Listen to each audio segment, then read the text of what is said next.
If you're someone who values your freedom and, I don't know, having control over your money and your wealth, this is an important video for you to watch. I'm going to show you a series of events and facts so that you can make your own determination as to what is really happening and what is being forecast and maybe even forced into our future. From the organizations and alliances behind the big vaccine push and the next stages in the surveillance economy and digital control over us and our wealth, I'll show you what decisions I'm personally making and how you still have a few choices left to preserve your freedom. Now, this is not about being political or being pro or con anything. It's about holding up the Constitution and protecting our future and our children's future. Coming up.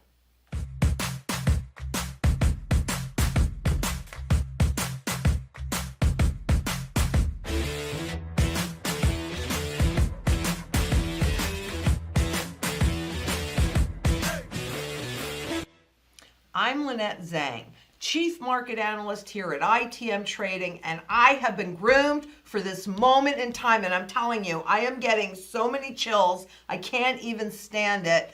You know, I originally had something else planned, but you know, when I dig into stuff and I see different things that need to come to your attention, I'm bringing it. And today's video is really all about that, because this is about freedom from digital control. We can't stop this, but we can make some choices that can help us retain some of those freedoms. So I've done work on this before, and Megan, let's pull, I believe I did it in 2015 or 16, the piece on the surveillance economy and the UN. Okay, so we're going to be talking about that now, because in 2015, all United Nations members adopted the 2030 Sustainable Development Goals. And inside of those goals, including their commitment to provide legal identity for all by 2030. That was September 2015. In May of 2016, these entities plus corporations came together and they created, ID 2020. This was in 2016. Is this a coincidence? I'm telling you, I see so many coincidences, and I saw a lot of them in this piece. And so that's when you hear me talk about a plandemic. I don't know. I can't prove it, actually. But there are so many coincidences that it has to make you question whether or not this whole event was planned. Because the goal for ID 2020 that was created in 2016 was a digital identity for all by 2020. And they state, follow these links, you'll find them in the blog. The rapid proliferation of smart devices globally, combined with an ever-increasing computer power and rapidly expanding broadband coverage, enables new methods of registration and facilitates ongoing interaction between individuals and their identity data. You know, why do you think all of the big tech firms that are really like monopolies, why do you think they were allowed to do everything that they've been doing? And now, you know, oh, they're going to rein them in a little bit. It's a joke. It's because government and central bankers benefited from this private work. They say that all the time. We're going to back off and we're going to let them have their way until they become so big that they're a threat. But now it's a partnership. And we've talked about that in the past too.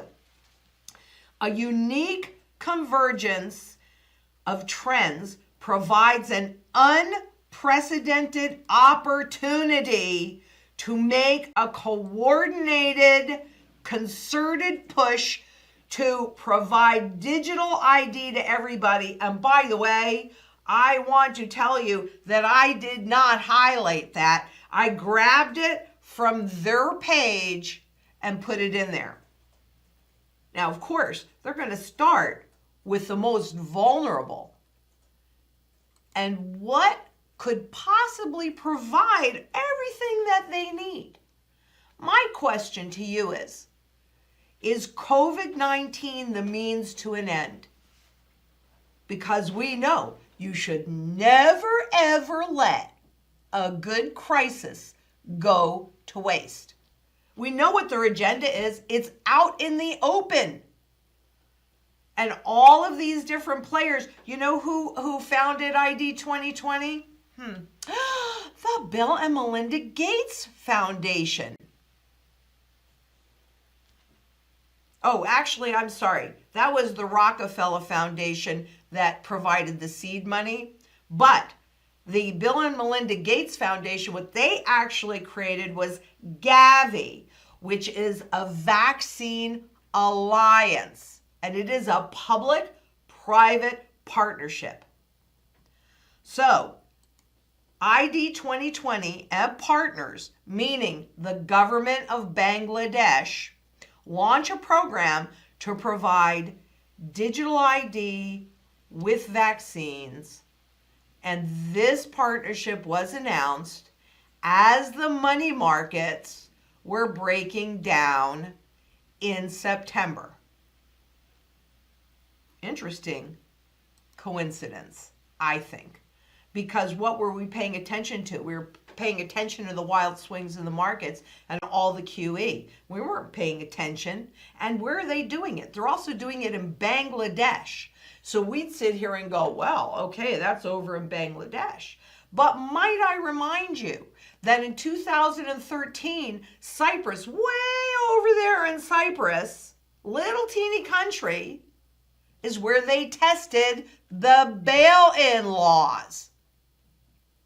And I'm pretty darn sure that the average citizen, actually I have the documentation, so it's not a pretty darn sure. 100%, the average Cypriot citizen had no idea that they were about to lose access to their funds and that their funds initially, all of them, were being swept to the failing banks.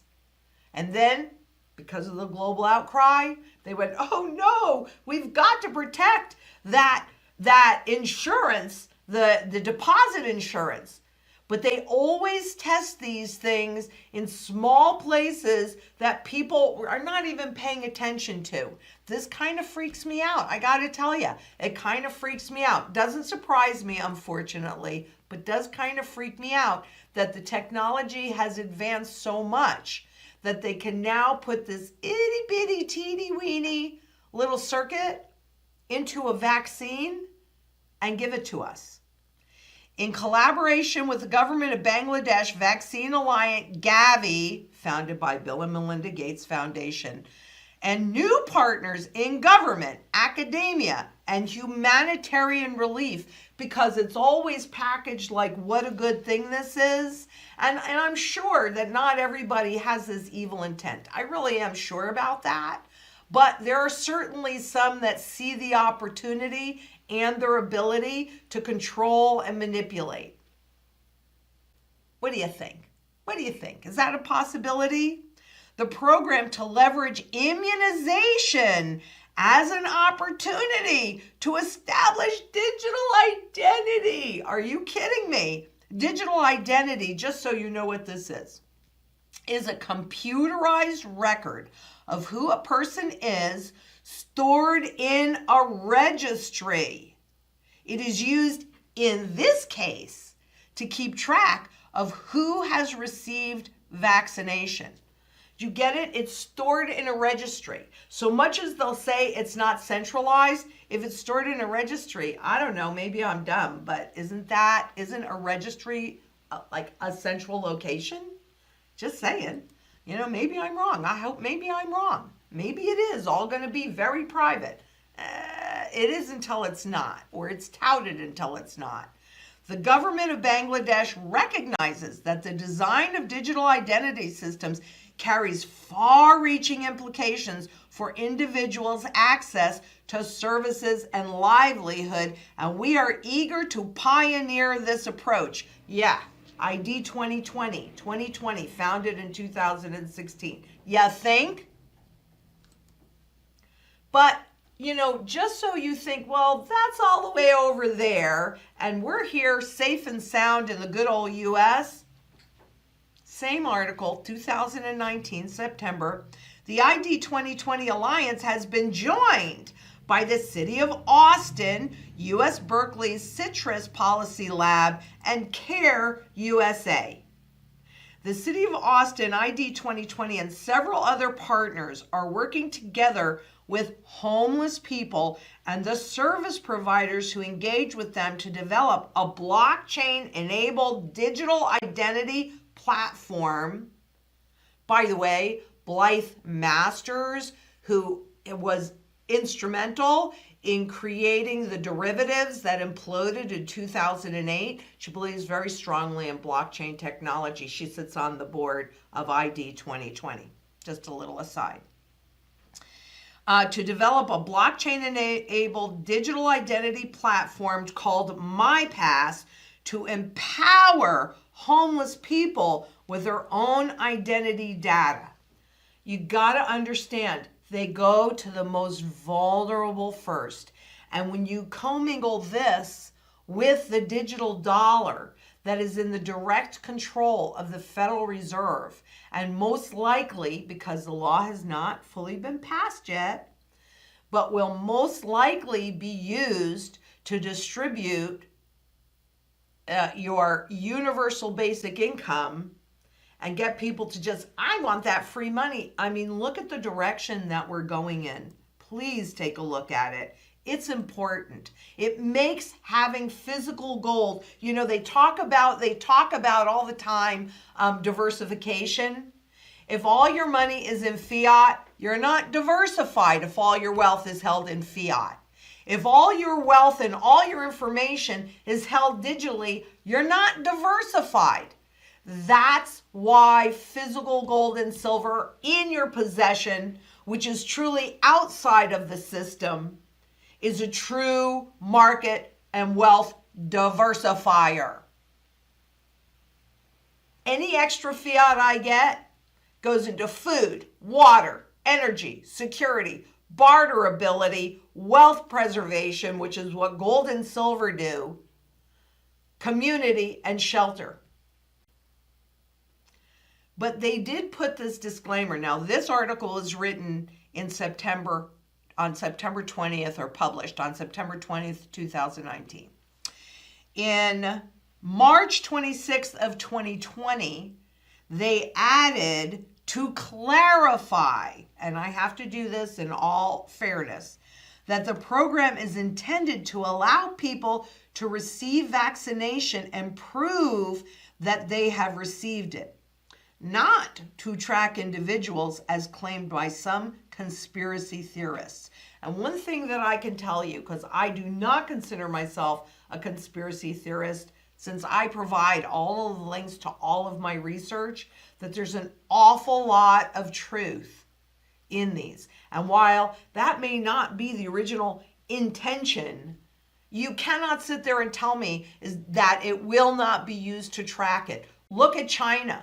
That is a full surveillance economy.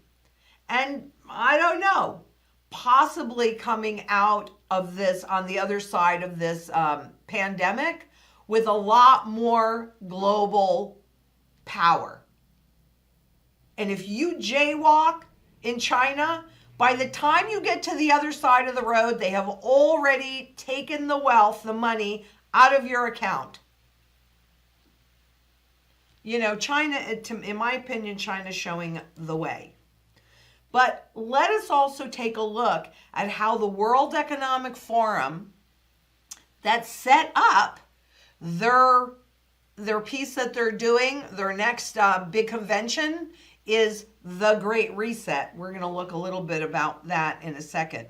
But COVID-19's legacy, is this how to get the Great Reset right? They're telling us, and I agree with this, the worst of the pandemic is yet to come. Absolutely. We still have all the economic fallout.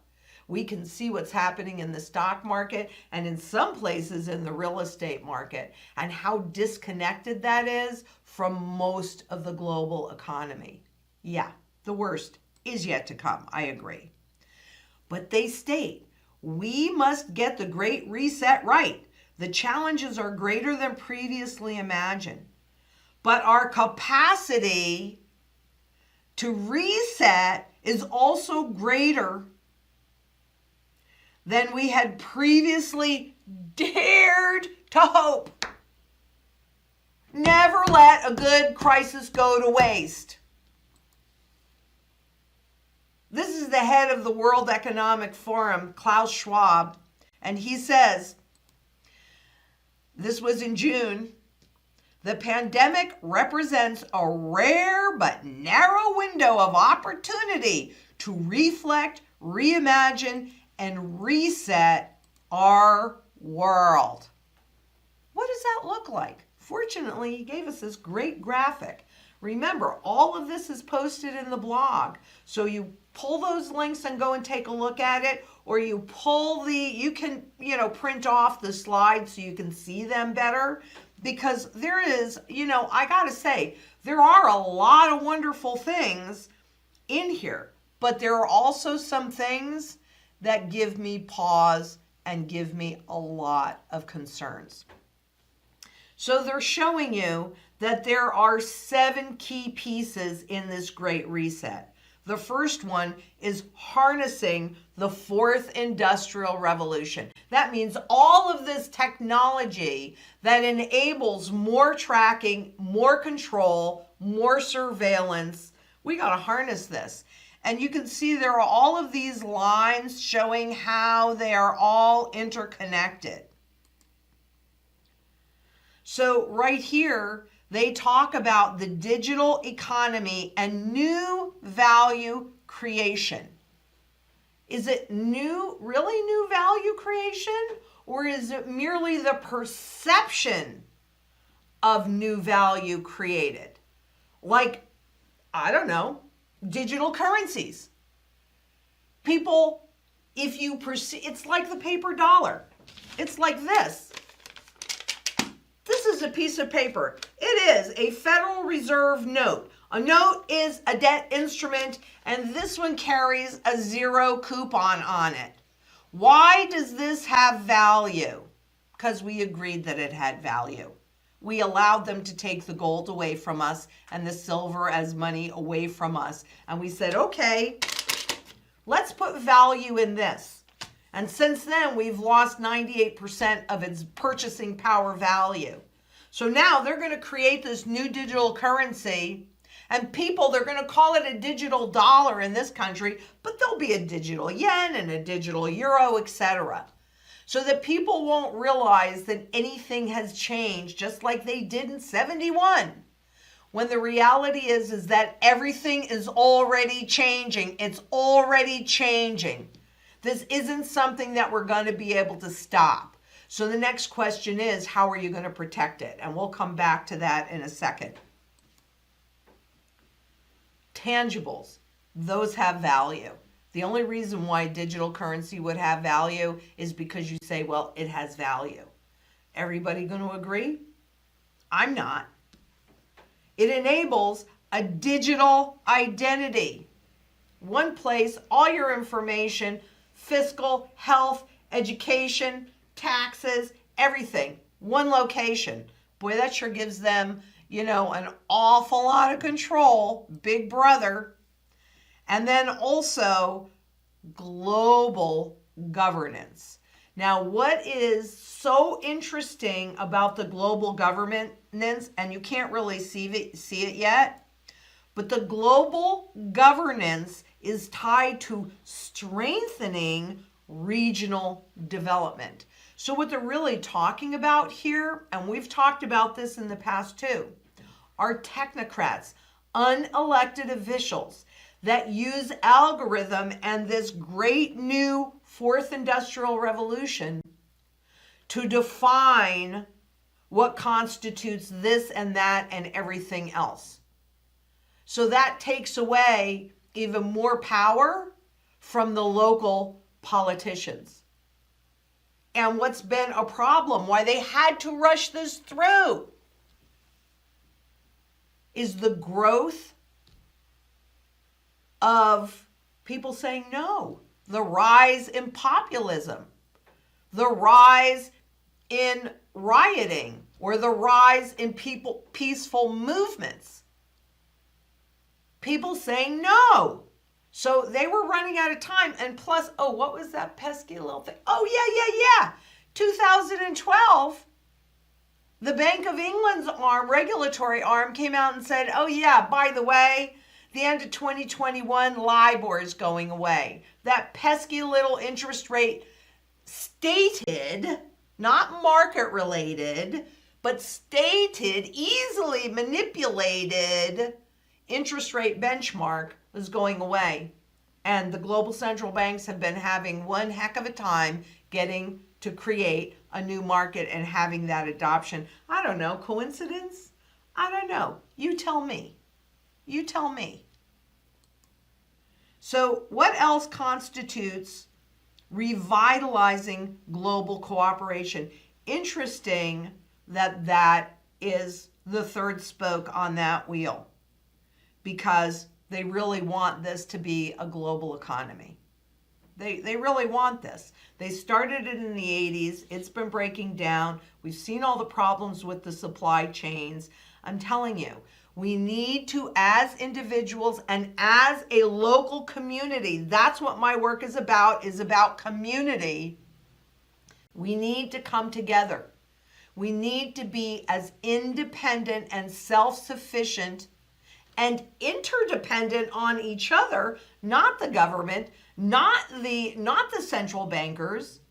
We need to come together and help each other. Food, water, energy security, barterability, wealth preservation, community, and shelter. Get it done, because they're getting it done. Reducing the health of the environment. Now look, who can't get behind that? I have developed, here a certified wildlife habitat. I have wild ducks, I have frogs. I have everything here. So I want this planet to be wonderful and clean and something that I can leave to my children and my grandchildren. I can get behind that. The way that they're talking about it, not so sure, because it's about controlling rather than educating. And by the way, they're not doing anything for the health of the food on the planet. They subsidize the garbage and make really maintaining your health a lot more expensive. That's another story for another day, one of my personal bugaboos. Redesigning social contracts, skills, and jobs. Well, let's see, what would some of those, I don't know, pension, the whole retirement crisis that we're walking through, Social Security, Medicare. We can't afford those programs. It's all those promises and living above our means, and governments taking the excess in those programs that we workers put in there and spending it so that there's nothing there. I don't know. Yeah, let's redefine what all of that looks like and what those jobs look like. What are the jobs in the future? The sharing economy is having a little bit of problem, but it still looks like a few at the top have, just like it always has, frankly, the few at the top, the 1%ers at the top, control everybody else. All of these together really go to, and that speaks to the future of mobility.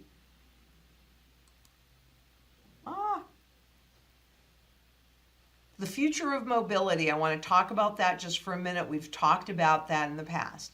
If all of your wealth is held in a digital wallet and broken down into itty-bitty pieces, then it's very easy to utilize or to use up any equity that you might have in your real estate or in your retirement accounts or anything like that.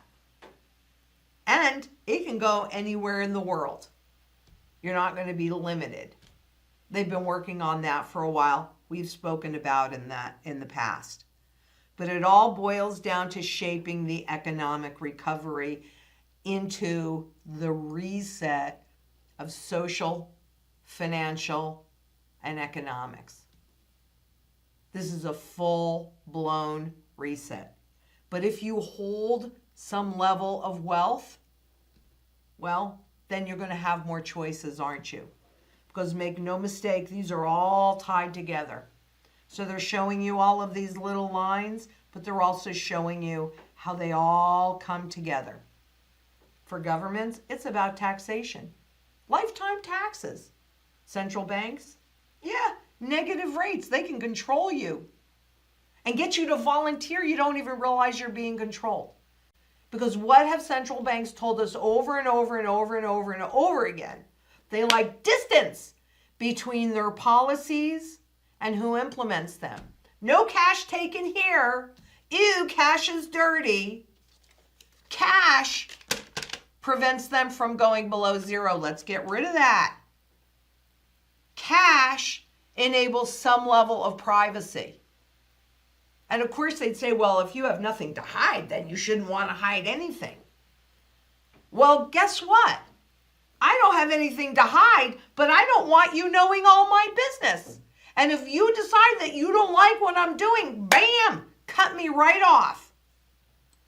Because that is the opportunity for the powers that be in the surveillance economy. They have all your data. They control everything. But again, it's that distance piece.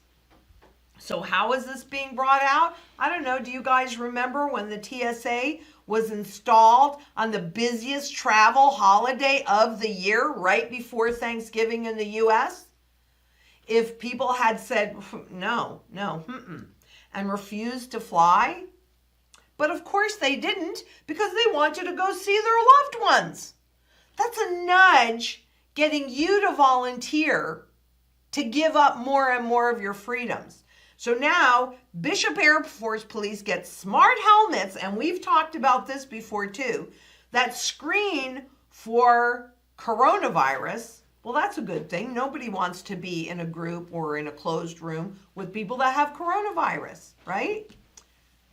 But it can scan other info.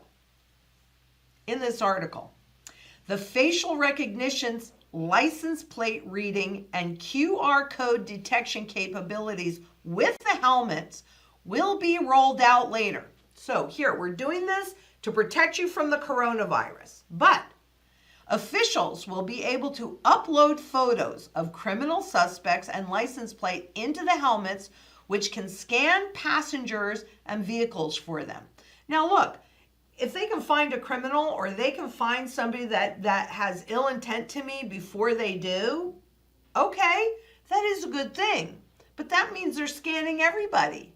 So I'm an innocent bystander, and you know, what's to say that they can't scan me for something or other? Look, you've got social registration in China. So if you're not doing what the government wants you to do, you get dinged. Well, what if that's coming to a theater near you? Am I being paranoid? Maybe.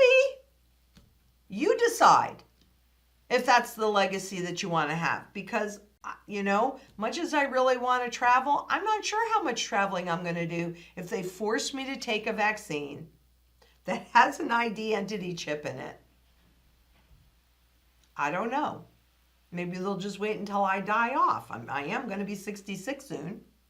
Although I'm planning on being around a lot longer, so don't worry. I don't want to make Megan cry, because when I say that, sometimes she gets a little sad. But I figure, last in my family, I figure I'm going to be around till 100. That's what it feels like. But then they say, more features and additional technology can be added to the helmets in the future. Oh yeah, that makes me feel really, really good. But it's not just in the U.S. either. Face biometrics and adoption expands at U.S. airports, and also at Heathrow in England. Yeah, coming to a theater near you, wherever you live. And the CDC tells us to get ready for November 1st vaccine distribution. Now, I want to be very clear. I did not find anything to indicate that the vaccines that they are using at the moment, other than perhaps in Austin for the homeless, would have a chip embedded in there. I did not find that. But, remember how long ago they started embedding those chips inside of dogs and cats to get us comfortable with that notion? And there are certainly some people that have volunteered it in some U.S. corporations as well as corporations overseas. I mean, after all, then you don't even need to pull your card out. You just swipe your hand across a reader and boom, you have access to the building. I mean, this is coming. You just have to determine how you're going to deal with it, because it really represents a loss of control. And truthfully, real estate is a hard asset. I mean, it's been converted into a paper asset, just like everything has, and a digital asset. But hey, this is real, but property taxes are also real.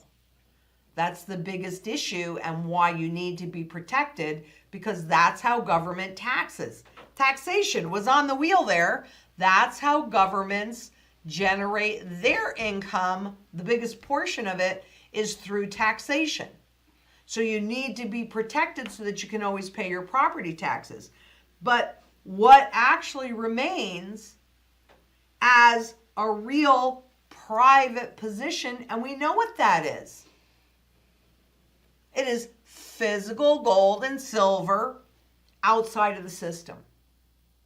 And frankly, this barbarous relic comes into its own when money dies and it's on its last legs. And it is. It is. There is a complete commitment by the global central banks to kill off the rest of any value in this currency. We need more inflation, which really means we're taking the currency's value down. It's overvalued. It is. So let that stock market go to the moon. Because the last time I checked, 1 trillion times zero was still zero. Not how I want to hold my wealth. And frankly, central bankers will buy all this crap to keep the markets supported. But what are they really buying for themselves? These are the gold holdings that go back to 1971 when we went off the gold standard. And you can see how they were selling and suppressing the price, right? This line is the spot price. And then, wow, interestingly enough, come 2005, that was the low. That was also when we got a technical signal that the real estate market was in trouble, by the way. It was August 2005. I remember it really well. And gosh, they didn't sell off as much of their gold holdings. They stopped. You think they might have known something was coming? I don't know. Just a thought. Just another coincidence. I just think there are way too many coincidences. And then these are all the buys.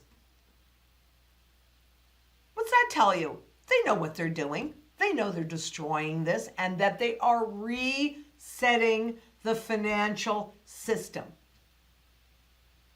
100% of the time, you can always convert physical gold and physical silver into any currency.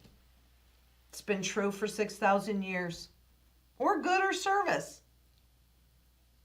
But you cannot always convert a dead fiat. In fact, you can't convert a dead fiat, an absolutely dead fiat currency, into gold and silver.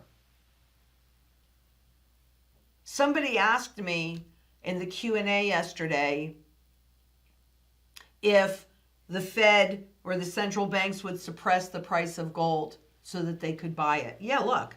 Exactly what they've been doing. Exactly what they've been doing. But does it really matter what the nominal price is? No, doesn't matter at all. Because what really matters is real value. And both gold and silver, I'll show you this tomorrow, both gold and silver are used across every single aspect of the global economy, every single one. They have the broadest base of buyer. That's why they've never gone to zero, because there's always use for them. Sometimes higher, sometimes lower. But yeah, that's exactly, you can see it. You can see that's exactly what they've done. They had to suppress it in here as well. Easy enough to do with those cheapo contracts, right? $110 of your central bank, 500 ounces to control 500 ounces of gold. $150 of your commercial bank to control 500 ounces of gold. 5,000 ounces of silver.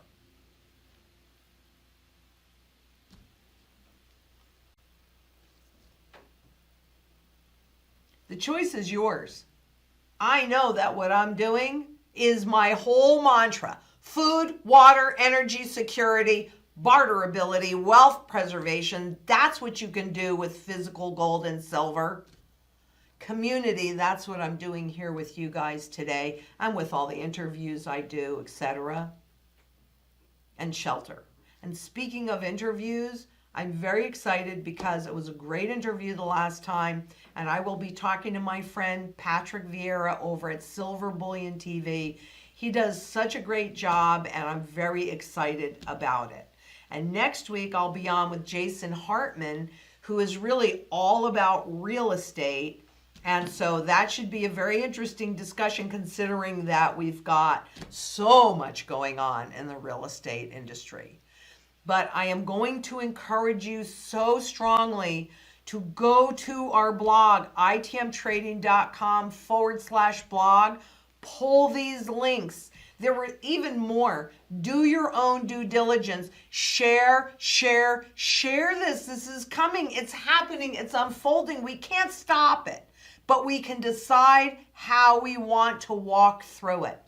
So if you have any questions about this or anything else, frankly, send them to questions@itmtrading.com. And if you don't have a plan in place, please call us, 888-696-4653, because it is time to cover your assets. And you do that with the Wealth Shield, which is composed of physical gold and silver, because maintaining your wealth as well as your health is what puts you and your family in the best possible situation and circumstance to thrive through, well, to survive it as we're walking through it right now, and to thrive on the other side of this mess when everything is in place.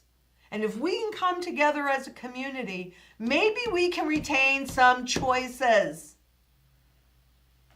Because we can't stop what's happening, but we can retain some choices. And physical gold and silver give you those choices. And by the way, I just got to say this. Those that understand money, look at this central bank chart. Those that understand money, buy gold. Those that understand central banks, buy collectible gold, which is what I buy for me. So until next we speak, please, please, please, if you like this, give us a thumbs up. Make sure you share. I consider this an extremely important piece. Follow those links, and please be safe out there. I'll see you tomorrow. Bye-bye.